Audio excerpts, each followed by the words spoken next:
এখন আপনাদের মাঝে বক্তব্য নিয়ে আসছেন খিলগাঁও থানা বিএনপি নবনির্বাচিত সম্মানিত আহ্বায়ক জনাব মাসুদ চৌধুরী।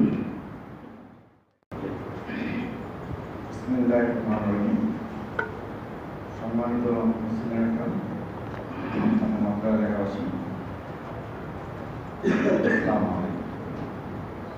আমি মোহাম্মদ মাসুদ চৌধুরী।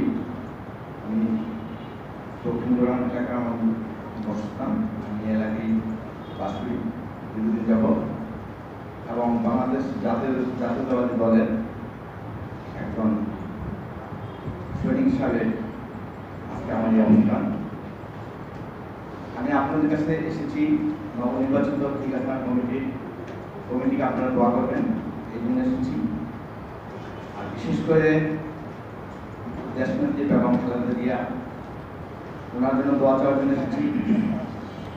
তারপর চেয়ারম্যান জনাব তারেক রহমান সাহেবের জন্য, মাটি ও মানুষের নেতা জনাব মির্জা আব্বাস ভাইয়ের জন্য এবং মাতৃতুল্য আমাদের ভাবি মিসেস আফরোজা আব্বাস ভাবির জন্য। উনি মহিলা মানুষ, ওনার পক্ষে তার সম্ভব না যে মসজিদে এসে আপনার সাথে সাক্ষাৎ দেওয়া বা তো ওনার জন্য দোয়া আনার জন্য আসছি। আপনারা ওনার জন্য দোয়া করবেন।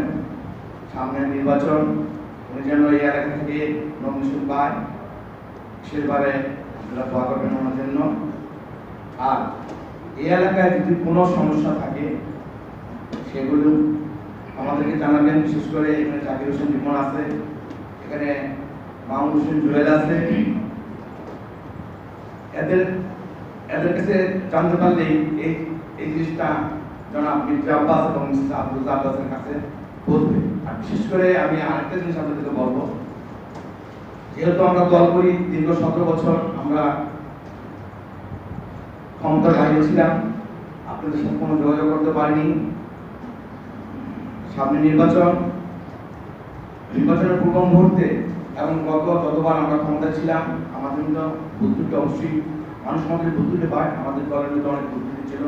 ক্ষমা দৃষ্টিতে দেখবেন, আমরা যেন সুন্দরভাবে আগামীতে কাজকর্ম করতে পারি এবং আগামীতে নির্বাচনে জয়ী হয়ে আপনাদের সেবা করতে পারি। আমাদের জন্য সেই দোয়াটা করবেন।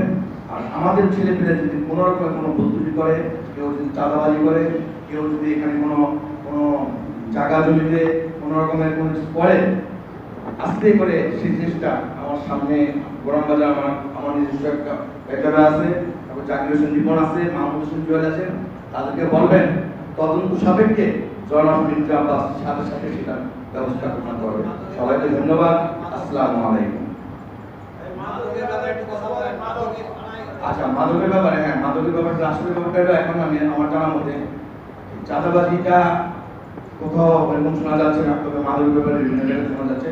ইনশাল্লাহ আমি প্রশাসনকে বলবো, তারপরে যেখানে যেখানে মাদকের ব্যাপারে আপনারা জানেন যে মুখোমুখি আস্তে করে আপনারা বলবেন, আমরা ইনশাল্লাহ সে ব্যাপারে ব্যবস্থা নেব। আমি থানা ওসি সাহেবকে বলবো শুধু কোথায় কোথায় তারা অবস্থান করছে সেই জিনিসটা বলবেন, আমি ইনশাল্লাহ চেষ্টা করবো। সবাইকে ধন্যবাদ। আসসালামু আলাইকুম।